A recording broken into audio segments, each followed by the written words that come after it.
Et après les lettres, les chiffres, on va découvrir toutes les audiences de ce week-end maintenant, puisque chaque matin, vous êtes les premiers à tout savoir sur la télé, même si vous ne l'avez pas regardé. Et en ce jour férié, on commence par les primes d'hier soir. La Grande Vadrouille trace son chemin sur France 2. Très très bon score hier soir pour la chaîne publique à 6 300 000 téléspectateurs et 29% de part d'audience pour ce grand classique avec Bourvil et De Funès.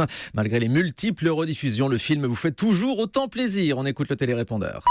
Alors moi je viens de regarder La Grande Vadrouille sur France 2 et c'est vraiment toujours un plaisir de regarder Louis de Funès et Bourvil. On s'amuse toujours autant, on sait que pendant les vacances on va les voir, on sait très bien que le film est rediffusé à toutes les périodes des vacances scolaires, mais là c'est vraiment un plaisir. J'espère que tout le monde se sera autant amusé que moi. Bonne journée, bonne émission.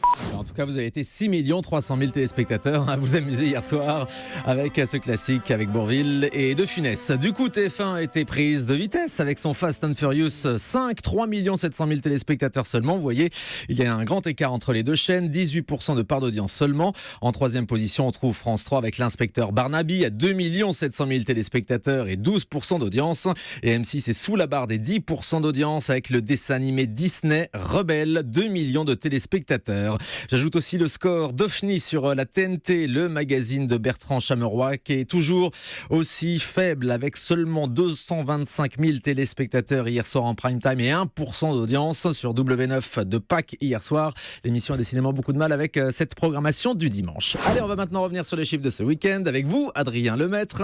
On commence par samedi, The Voice, toujours en tête. Oui, samedi The Voice qui arrive en tête pour son premier épisode des Battles 2017. 5 500 000 téléspectateurs se sont retournés devant le talent show de TF1 et comme chaque année, cette période des Battles perd un peu de monde. C'est 500 000 personnes de moins que la semaine dernière, mais tout de même 30% de part de marché. Céline de Biarritz sur le télérépondeur a d'ailleurs beaucoup apprécié l'une des Battles avec Morgane, ex-candidat de la Star Academy. Je vous appelle par rapport à The Voice ce soir. Voilà, moi je suis depuis le départ et donc on en est au battle. Et il y a Morgane contre les Corses. Malheureusement, Morgane a perdu. Je voulais juste vous dire que aussi bien Morgane que les Corses auraient pu gagner. Et puis juste une chose, Morgane rejoint les Corses rejoint Morgane parce que le quatuor était absolument extraordinaire. Voilà. Merci. Bonne soirée.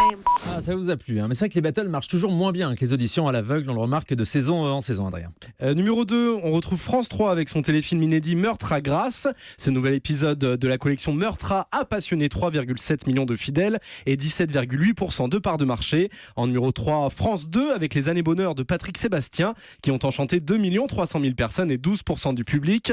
Toujours sur France 2 à noter le record d'audience en part de marché de la saison pour On n'est pas couché.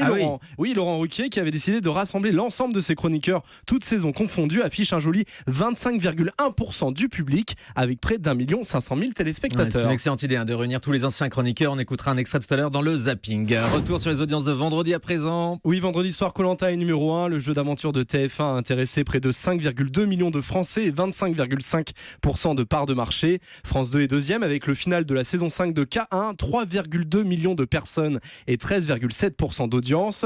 Numéro 3, c'est M6 vendredi soir avec le premier épisode de la saison 14 d'NCIS, 2,9 millions de fidèles pour 14,8% de part de marché. Enfin, à noter que TF1 proposait en deuxième partie de soirée une émission spéciale de quotidien, le Toutou Matou Show. Ah oui, j'ai regardé. Et oui, c'était très sympa. Et bien, la spéciale Toutou a fait moins que les tatous programmés le mois dernier. Les tatous, souvenez-vous, le mois dernier, c'était 1 230 000 personnes. Et les toutous vendredi soir, moins d'1 million à 985 000 téléspectateurs. Mais c'était sympa comme tout. Voilà, ça fait beaucoup de chiffres. J'en ajoute encore un avec les deux 20h de TF1 et de France 2 qui sont quasiment à égalité hier soir. Il y a moins de 20 000 téléspectateurs d'écart entre Anne-Claire Coudray et Laurent Delahousse.